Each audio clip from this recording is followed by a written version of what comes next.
నమస్తే బోసుకుమరి. జనసేన పార్టీకి సంబంధించి మాత్రం కంప్లీట్ గా ప్రక్షాళన చేయాలనేటువంటి విధంగా పవన్ కళ్యాణ్ గారు అయితే మాత్రం ముందుకు వెళ్తున్నటువంటి పరిస్థితులు అయితే కనబడుతున్నాయి. దీంట్లో ఇంతకు ముందు ఉన్నటువంటి ఇన్ఛార్జీలు కానీ, లేకపోతే ఉన్నటువంటి పదవులను కానీ, లేకపోతే చేసినటువంటి కమిటీలో ఇచ్చినటువంటి పదవులు వీటన్నిటిని పక్కకి తీసేసి కొత్త వాళ్ళకి అవకాశం ఇవ్వాలనేటువంటి విధంగా ఆ పార్టీ ముందుకు వెళ్తుంది అనేటువంటి కోణం అర్థమవుతోంది. దీంట్లో ప్రధానంగా ఏంటంటే పవన్ కళ్యాణ్ గారు ఒకసారి అవకాశం ఇచ్చినటువంటి వాళ్ళకి రెండోసారి చాలా రేర్ గా అవకాశం ఇస్తారనేది నా అభిప్రాయం. ఎందుకంటే ఒకసారి అవకాశం ఇచ్చినప్పుడు దాన్ని ఖచ్చితంగా నిలబెట్టుకోవాలి. ఆ నిలబెట్టుకోవడానికి పని చేయాలి. ఆ పని చేయాలంటే ఎన్ని అవాంతరాలు వచ్చినా కూడా ఇప్పుడు పవన్ కళ్యాణ్ గారు మంచి లైఫ్ ని వదిలేసి ఇక్కడికి వచ్చి ఎన్ని అవాంతరాలు వచ్చి నిలబడి ఎలాగైతే డిప్యూటీ సీఎం, అలాగే ఒక పదవి ఇచ్చిన తర్వాత వ్యూహం అనేది నీకు ఉండాలి. నీకు ఖచ్చితంగా నీకు ఒక వ్యూహం ఉండాలి. ఆ వ్యూహం ప్రకారం ముందుకు వెళ్లి ఆ పార్టీకి దెబ్బ తగలకుండా నువ్వు ఖచ్చితంగా అక్కడ ఒక నాయకత్వ పటిమని ఖచ్చితంగా చూపించాలి. ఆ చూపించకుండా ఆ పవన్ కళ్యాణ్ గారు వచ్చినప్పుడు ఆ సభలకు వెళ్లి అక్కడ కనపడి ఆ తర్వాత పవన్ కళ్యాణ్ గారు వెళ్ళిన తర్వాత అసలు గ్రౌండ్ లెవెల్లో పట్టించుకోకుండా పార్టీని బలోపేతం చేసేటువంటి ప్రయత్నం ఏమీ చేయకుండా కాముగుండి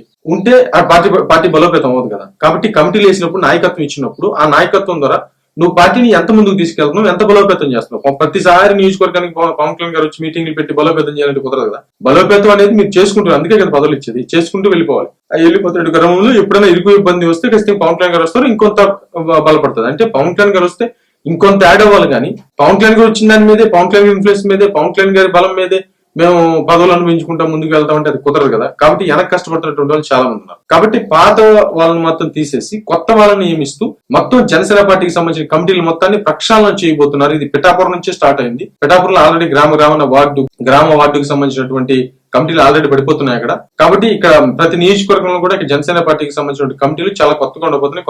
కొత్త వాళ్ళకి అవకాశం రాబోతుంది అనేటువంటి విధంగా అయితే మాత్రం వార్తలు వస్తున్నాయి. మరి దీని మీద మీరు ఏమంటారు?